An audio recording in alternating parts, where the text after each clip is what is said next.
This is Heather with the Eastern Panhandle Conservation District, and we cover Jefferson, Berkeley, and Morgan counties in the great state of West Virginia.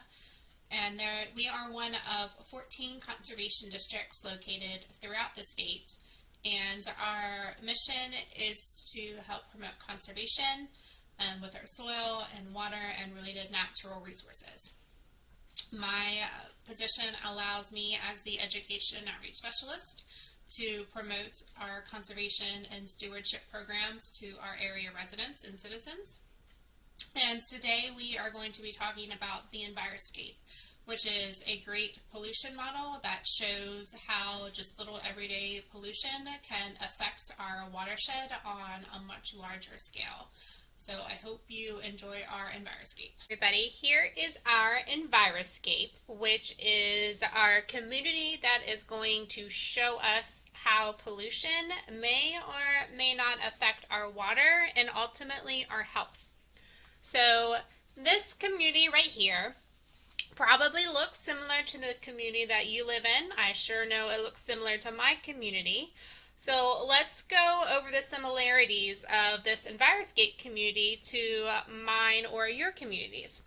So here in this corner right here, we have a farm. So the farmer has tilled up the ground and is getting ready to plant a new crop. So over here is his farmhouse and his barn. He has a dairy cow right here in the stream, so that's where the cows get their water. And they have this wonderful green pasture here.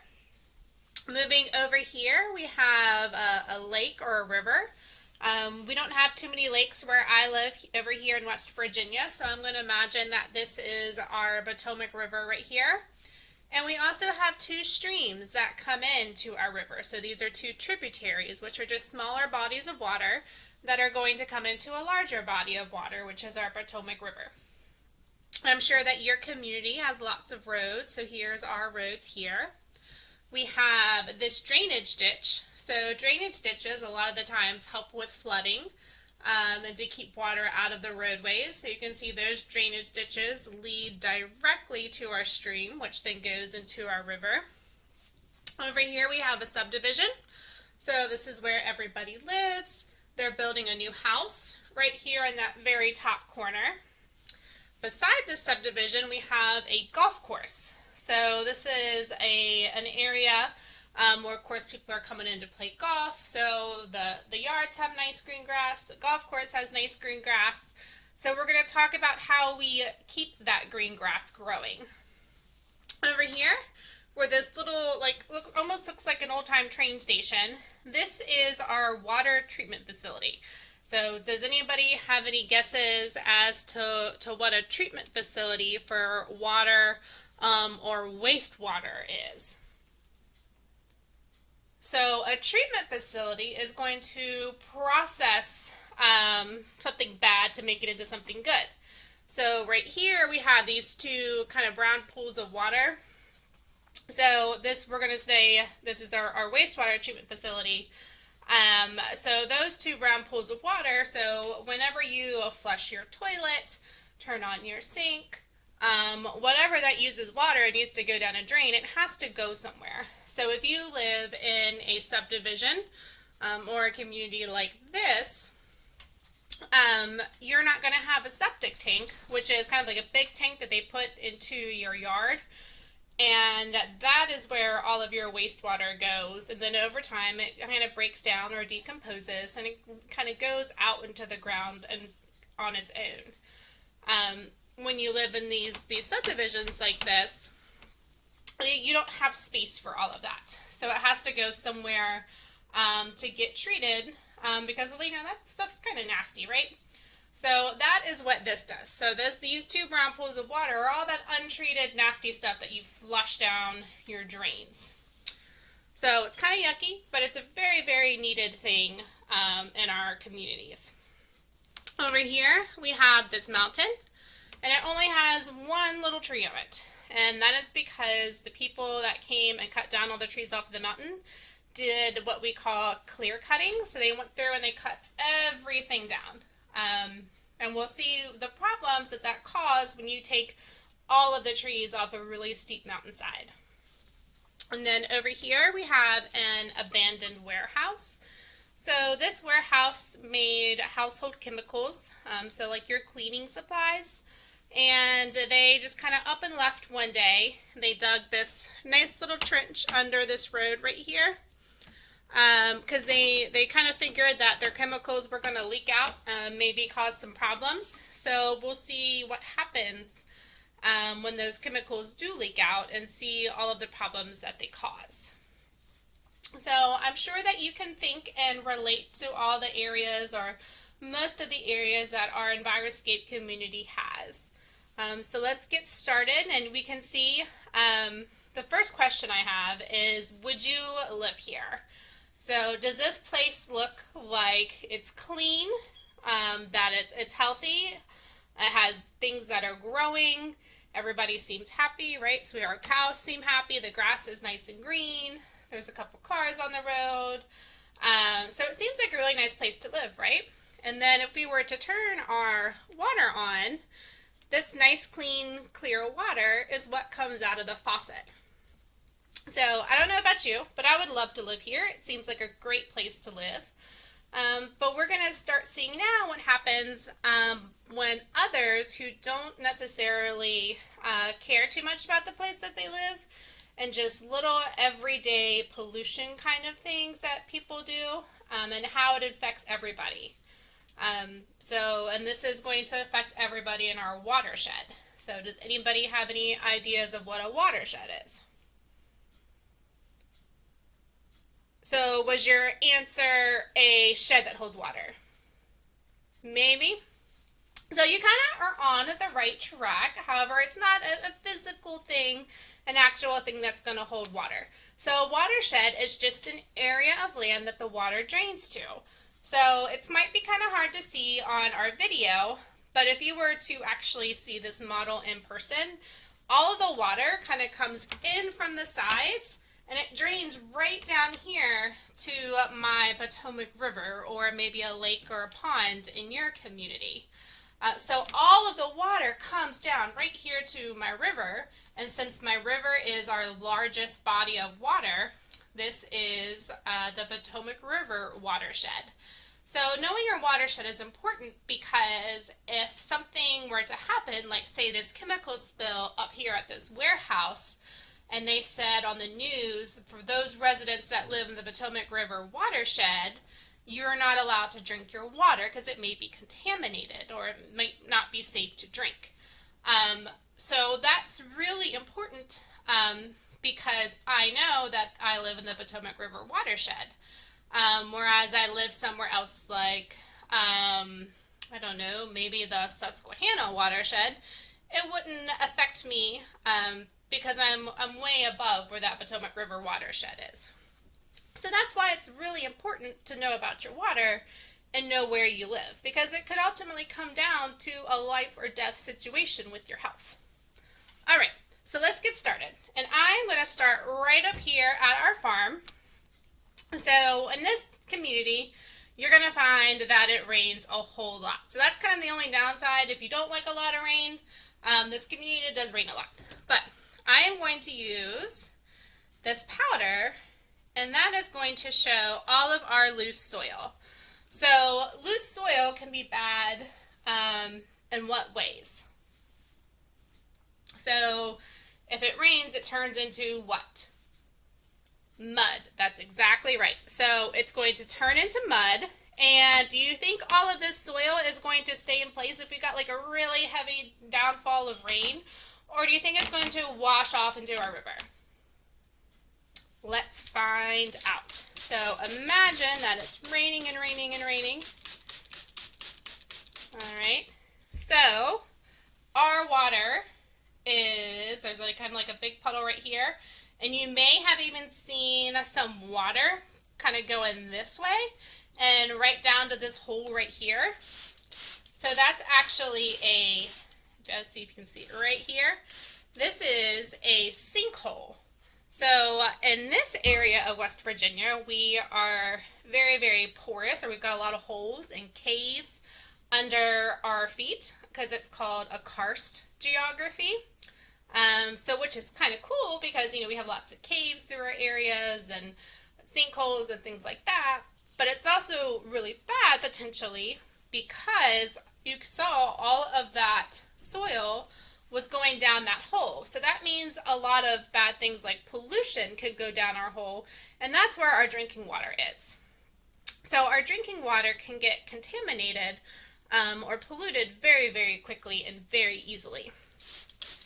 And then we see the rest of our soil. Did you see that? Washed right into the river. All right. So imagine if the farmer had also put down like some fertilizer to help his seeds grow. A lot of the times farmers will also put down things like pesticides. So a pesticide goes after pests. So things like bugs, because bugs really like to eat young plants. He might also put down something called a herbicide. So a herbicide is going to go after weeds. So anything that the farmer doesn't want growing in his crop field that he just planted. So when you mix all of those things together as well, you can see how now we have this kind of like red mixture as well. All of that just completely washed off, and he just lost a whole lot of money because all of the things that he spent money on to put on his field just literally washed right away and is now in our Potomac River. So what do you think the fish are thinking about right now? Thinking about maybe they need to find a new home other than right here where they're living at in the river? I think I would agree. So let's move over to our cow pasture. So we can see how this cow pasture is right alongside our stream here, which is great because the cow can, have full access to the water. It's nice and close. You don't have to worry about, finding other places to get water. But is it really good to have this cow walking up and down these steep slopes all of the time? No, because while it's nice and green now, remember how earlier we talked about how taking the trees off the really steep mountainside was bad? Eventually this cow pasture is going to look like here or like here, and there's not going to be any grass holding the banks in place. So over time, even though the pasture comes all the way up to here, 10, 15 years from now, the pasture might only come up to about here. And that's a lot of ground to lose if you're talking about a pasture and grazing animals. So cows, they go to the bathroom a lot, if you know anything about a cow. So the other thing is you can't always tell a cow where to go to the bathroom. So if Bessie is in the stream and she's got to go potty, where do you think she's going to go?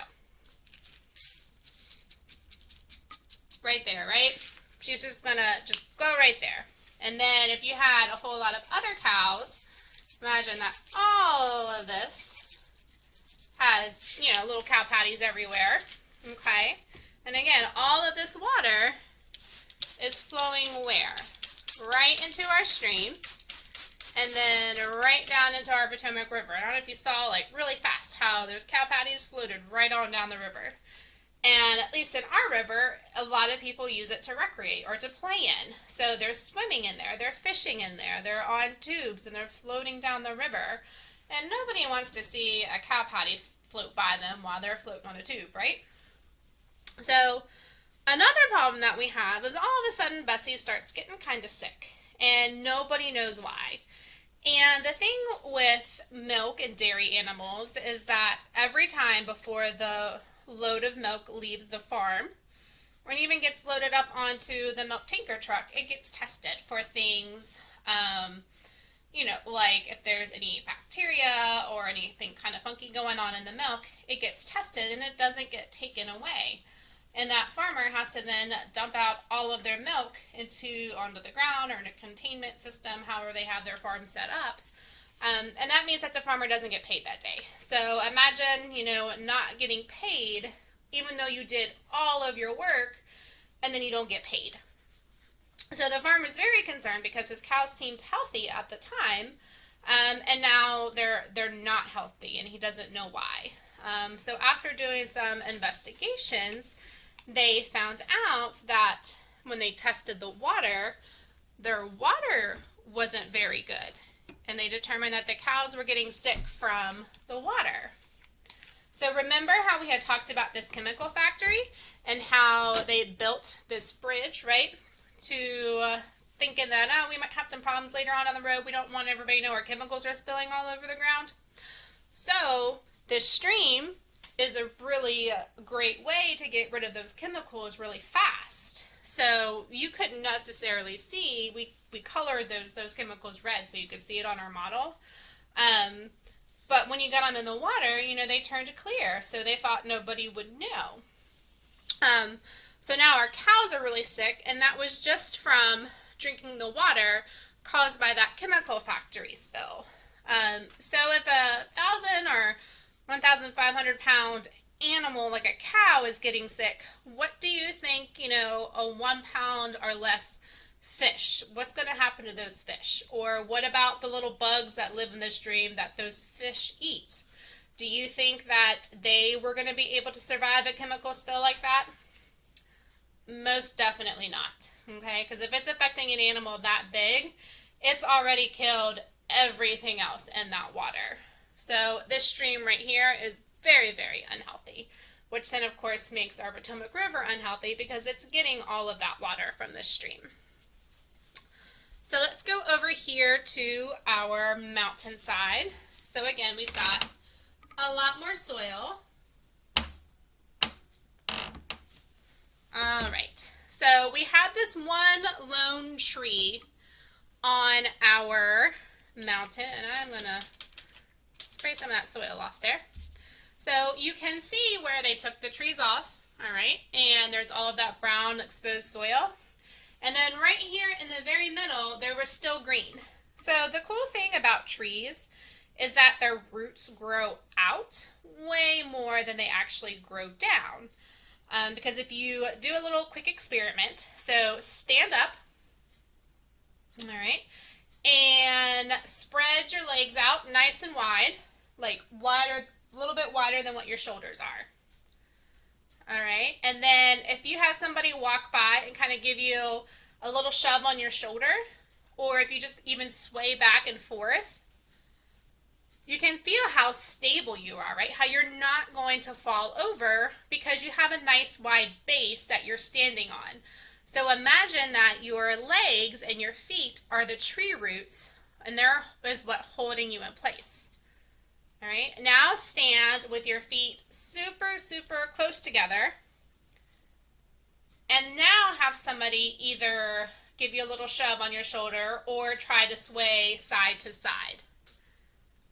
Are you able to do it as easily?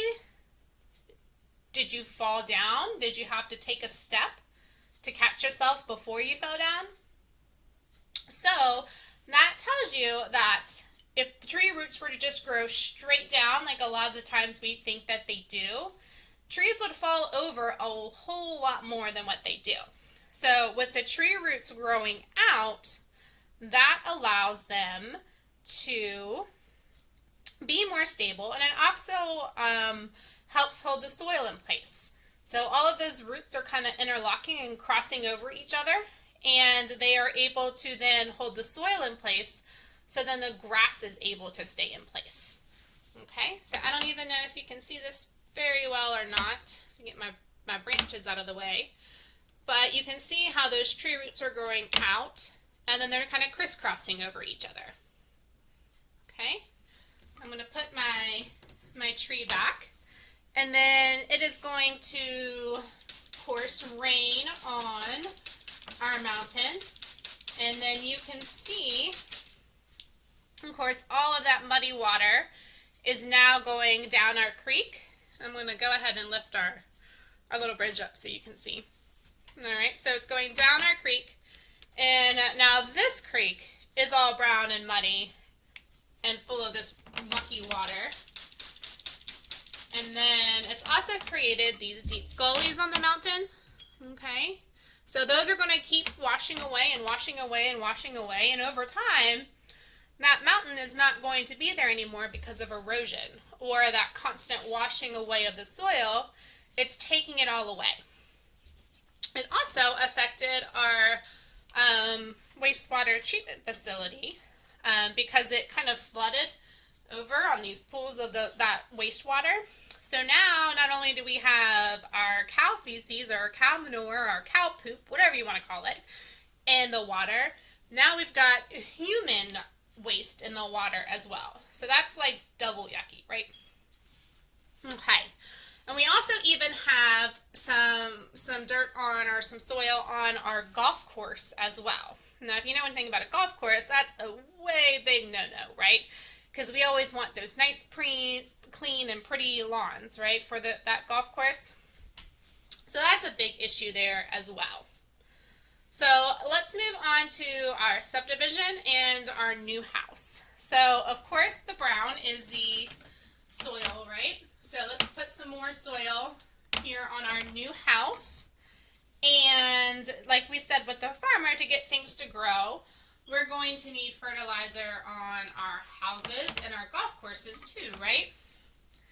And then a lot of the times we still put things like herbicides and pesticides on our lawns or our golf courses as well. And things that are really easy for homeowners to apply are things like those weed and feeds or those easy start, grass seed mixes that you can just buy all in a bag. A lot of the times you don't even need those things, but we put it on anyway because we're thinking it's going to make our yard look better, when really it's not even going to make a difference after all. And one more thing. So you always hear about pets, and maybe it's your chore at home. If you have a dog, you have to pick up after your dog either every day or once a week or whatever your schedule might be. So not only is it really disgusting if you step in dog poop or cat poop or basically any kind of poop, right? But it's also good for the environment because just like how we don't want to swim in that cow poop, we don't want to eventually swim in your dog poop either. All right, so what happens if everybody in the subdivision, say they had like 2 or 3 Great Danes each. If you don't know what a Great Dane is, it's this dog that's like the size of a pony. So everything about them is the size of a pony. So when they're going to the bathroom, it's not going to be just a normal sized pile of dog poop, right? It's going to be huge. So imagine if we had all of those piles. Not only is it going to be unsightly and heaven forbid if you step in it, all right, but it's also going to smell really, really bad. Okay? So it's going to rain, right? Let me get my bulldozer out of the yard or out of the driveway. So you can see how all of this stuff is mixing together, right? So it's going down our golf course. It's coming down our road, flooding our house, flooding our new sports car, okay? And the great thing about this subdivision is right here, there's this hole right in the middle of the road. And hopefully you were able to see how all of the water from the driveway went straight into that hole.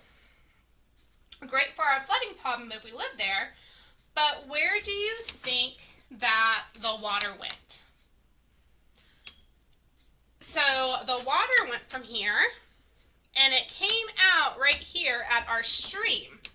So while it solved our flooding problem for our subdivision, do you think it solved the fish's problem for a healthy habitat or a place to live? Yeah, so now our fish are, of course, in trouble again. Our Potomac River is in trouble again because there's all of this more pollution coming into it. So while it may seem like we solved the problem, really all we did was just create another problem, right? All right, so let's think about wintertime. Now here where I live in West Virginia, it gets pretty cold and snowy and icy in the wintertime. So they come through and put all of these de-icer chemicals on the road. And that's supposed to make the road safer, get us to school, get us to work, all of that fun stuff. So that's great, that we're being safe because we don't want wrecks because of the ice. or the snow or whatever's on the road. But sometimes those chemicals aren't the best things for the environment. And especially when they're mixing with all of the other chemicals that are on the road. So what chemicals or products might you find on a road? So sometimes people have fuel leaks. So they might be leaking some gas or some diesel from all the lines that are in the car. You'll hear of people that might have like radiator leaks or oil leaks. Okay, so when all of those things mix together, and even like our boat, okay, it's got an engine in it too and running and moving parts.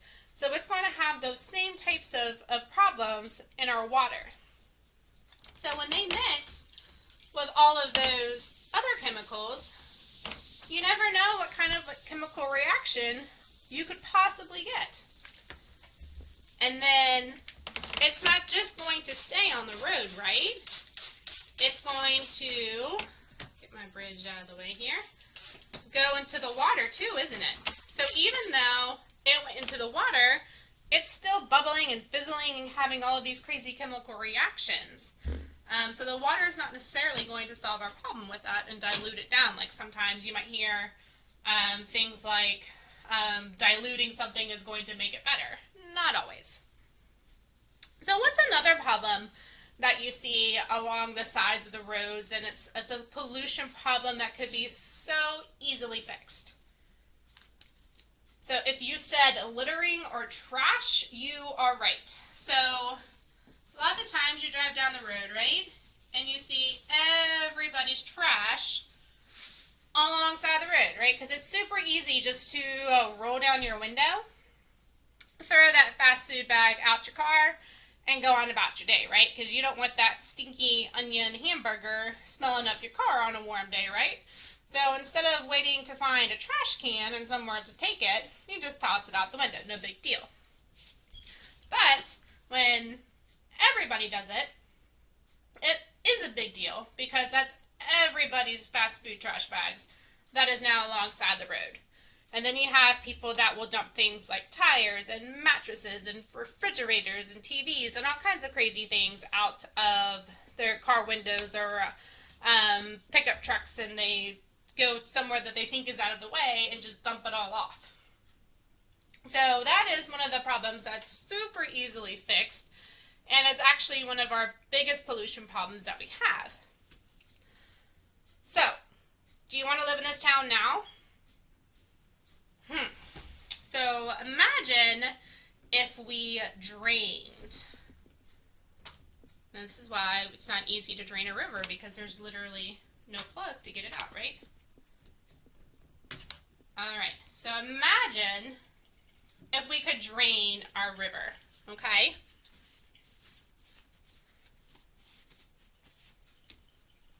Alright, so if I move my boat out of the way, and you see how there's still things left behind in all of our streams and our river? So that sediment over time is super, super fine, and instead of having like a nice rocky bottom to our water, it's going to create this like super like thick, sticky mud. So we're not going to be able to have plants grow. It's not going to be fun to walk in because it's going to be like quicksand and it just like sucks you in and you can't go anywhere. Alright, so that's not good because we don't have any plants growing in the stream bottoms, and we're not going to have any other bugs or any other fish. So then we can't fish for recreation or for dinner. We probably, if there's no fish, then things like algae and things like that are going to grow. So we're not even going to want to play in the river.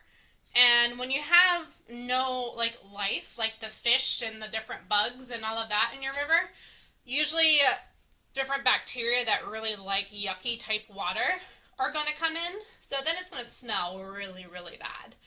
And probably these people that live here are going to decide to live somewhere else. And then, of course, the farmer is going to have to find somewhere else to go because his water is not healthy too, right? So remember, this is the water we started out with. Nice, clean, could totally drink it, right? Now we have this. So can you see the difference and how quickly it happened? So even though we might not be be able to see pollution as well as what we saw in our EnviroScape model just now. This is the everyday stuff that happens. And imagine, thousands and millions of people doing this every day, all day long.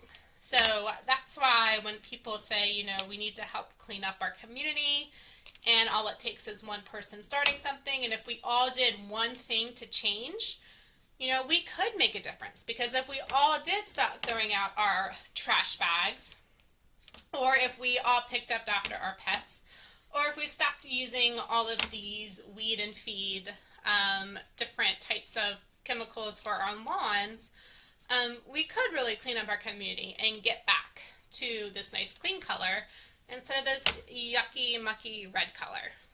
Okay?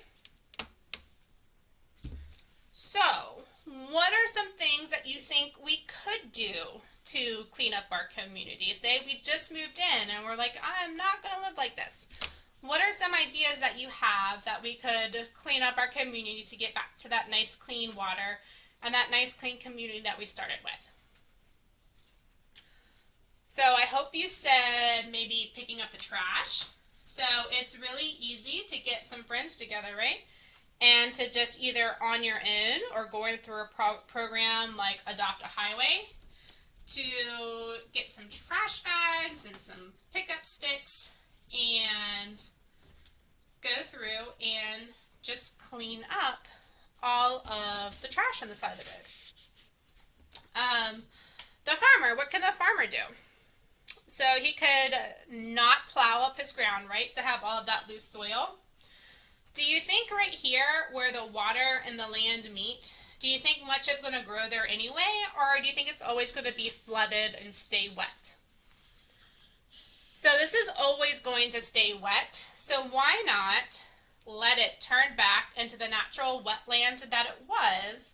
And a wetland is just an area of land where water is wet. Let it grow up with all the native or the plants that have always been there. Let those grow back up, and it's going to give you a nice protection from the river and the water. And it's also going to help filter anything chemical-wise that may leave the soil and not stay where it was supposed to be. For our cows over here, okay, we're going to go ahead and we're going to dig a well and give that cow some nice fresh water, okay? And then to make sure that the cows stay out of the stream, okay, we're going to build a fence, okay, and keep them out of the stream. That way we're not going to have to wonder what they're drinking and if they're going to get sick or not. All right? Over with our abandoned factory, what are some things that you think that we could do to fix that? So we could maybe plug up the holes, right? So imagine I could just plug up all those holes and fix it. We could maybe turn it into something else, maybe another factory or a shopping mall, or maybe even a school or something. We could take that whole building down, or we could turn the whole place into a big park or a big community garden area. Maybe even a drive-in movie theater. There's all kinds of possibilities that we could use with that area that would fit, what our community needed or maybe what was missing. With our mountainside over here, what are some things that we can do to get the soil back, get the grass back, and have a nice healthy mountain again that's not going to affect everything below it? So hopefully you said planting trees, and I will let you know that my trees don't stand up very well, so I'm going to lay them on our mountainside, and we're going to pretend that they're standing up nice and tall with that nice wide root base. Okay, so we have our trees that we're going to replant, because have you ever heard the saying, when you cut down a tree, you have to plant another? So that's the theory behind that. And then we're also going to put down, we're going to call a riparian buffer. So this is kind of like the same concept like our wetland down at our farmer's field. And we're going to let some grasses and some trees and some shrubs grow up to protect our bank there where our stream goes through. And it's going to help stabilize or help make stronger that bank. And that way, when we do, our grasses and our trees are growing and they're trying to get established, they're going to, right here at these riparian buffers, they're going to help hold everything in place until the whole mountainside is healthier again. And then that's going to help solve our issue with our stormwater treatment facility, and then over at our houses and our construction site there. So we kind of talked about, we're not going to put down, all of those weed and feed chemicals, right? Because our yards probably don't need it. We're definitely going to watch the weather forecast, because if it's calling for rain a day or two after we put down any type of chemical, it's just going to wash it away. It doesn't have time to get absorbed into the leaves and the roots of the plant. So even something as simple as watching the weather forecast can make all the difference. Okay? And then we're also going to make sure we clean up after our pets, right? So we're going to clean up after all of those Great Danes. All right. And then for our construction site, you might have seen those like kind of black fabric-y kind of fences around construction sites. So that's called a silt fence. And they are put in place to help the silt or the sediment, so those are the smallest particles of soil, from washing off into the road like what they were doing. So if we took our, say it did rain, okay, and I lift up my silt fence, you can see how nothing got onto the road. I don't know if you'll be able to see this or not, but the sponge or my silt fence was able to absorb all of that water and all of that soil runoff from going down the road. Okay. And you can also do simple things, of course, like planting more trees within our community, because it's pretty bare. There's no trees. There's also no pretty gardens. So if I were to put what's called a rain garden right here, and that's just a special garden where you dig down into the soil and put in some sand and some native flowers and trees and shrubs, they help absorb extra water runoff. So we're not having to, dig trenches down to our streams to get rid of the water really quickly. They're able to absorb all of that extra water, and plus you get a nice pretty garden in your yard. And of course there's not always a whole lot that we can do with our roads and the chemicals because we have to be safe. But did you know that they have even tried using things like beet juice to use instead of chemical deicers on the roads? So maybe you can look up some different, ideas for things that we can use as deicers on our roadways and sidewalks and things like that. And of course, making sure that our cars and our boats are functioning properly, because that's just money that you're just throwing away if you have a leak in your car because you're having to refill it all the time. And that's just a simple fix of getting those fixed so you're not leaking all of your oil or your fuel all over the road. So I hope that you were able to get some ideas of pollution and things that maybe even you and your family might do that you didn't even realize were causes of pollution. And I hope we went over some ways that you can go home to your community and be able to help clean it up a little bit. So I hope you enjoyed our EnviroScape video. If you have any other questions, please feel free to reach out to the Eastern Panhandle Conservation District. Thank you.